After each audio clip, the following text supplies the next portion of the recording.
Okay, next topic is who should we be angry at? We keep going back to the housing crisis. Rents are super high. The cost of housing is super high. Can we get a Hulk emoji in that somewhere? Yeah, Sam, that's your job. Hulk emoji. Who should we be angry at? But and everyone's angry at somebody, and so we're going to take I guess break this down a little bit. I mean, you have NIMBYs, the not in my backyard people, that are completely upset with anyone who tries to develop properties. In fact, there was a survey done a couple months ago where people in California were asked, who are you most upset at with the current housing market and the crisis? And surprisingly, developers were number one on the list, Right. which In is fact, crazy because we got a negative comment on about one of the SB 50 topics that we did on the show. yeah, And he that's commented, another one. Yeah. good for developers, bad for everybody else. But that's not actually necessarily true. Yeah, developers want to develop. That's how they make their money. If they cannot develop, guess what? They're not making any money. So they want to develop. So I think there's just a lot of misunderstanding out there. And then, of course, we have Senate Bill 50. This one was going through the legislature.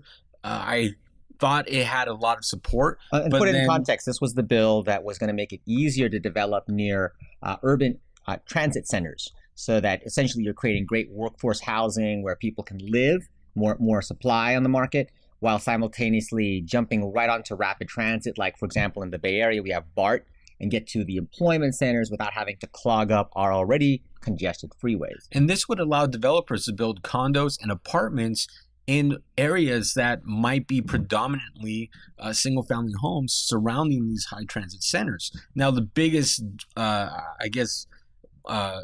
fight against it was that it was going to lower the cost or lower the values of single-family homes. Well, you know what? Maybe. There's also other studies that show it may not. Looking at it over a 29-year period, which is really the only my own context, that's not necessarily the case at all, because I mean, you have all these apartment buildings that were built throughout the last couple of decades, and brand new ones in San Francisco, Oakland, and Berkeley, even Emeryville is a great spot. Now, in all those cases where they, after going through all the stringent, contingencies and everything just to get a project developed and introducing more units into the market, it didn't lower the value of single family properties at all. In fact, you can look at it like a bar graph or and just see the prices continuously going up in spite of the infusion of more units. Yeah, there's a lot that goes into affecting the price of a property. So to simply say by building more housing units, we're going to see a lowering of single family values, it's not clear cut. I mean, again, maybe, but there's a lot of other factors. And if we look at, like what Brian said, some prior developments around single family properties, the single family properties actually went up in value too because of the demand that's here in California. It turned the area into a hip area so that people wanted to live there because restaurants and other types of amenities would come into the neighborhood, making it easier where you can walk down the street, grab a coffee, grab a nice meal, get groceries, without having to drive long distances from one location to the other, which is typically the suburban culture. You get a car, 2-car garage, drive to the city, buy stuff, and congest the freeways. Yeah, so SB 50 would have essentially prevented cities from stopping these type of developments in these areas. It's a no-brainer. We need to build more housing.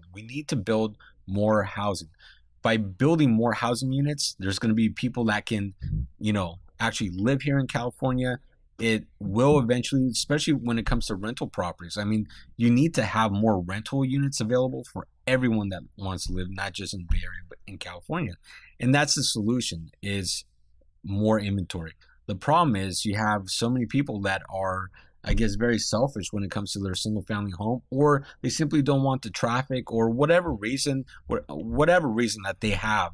But again, they complain about the prices and cost of living being too expensive, yet don't want to take action to help lower.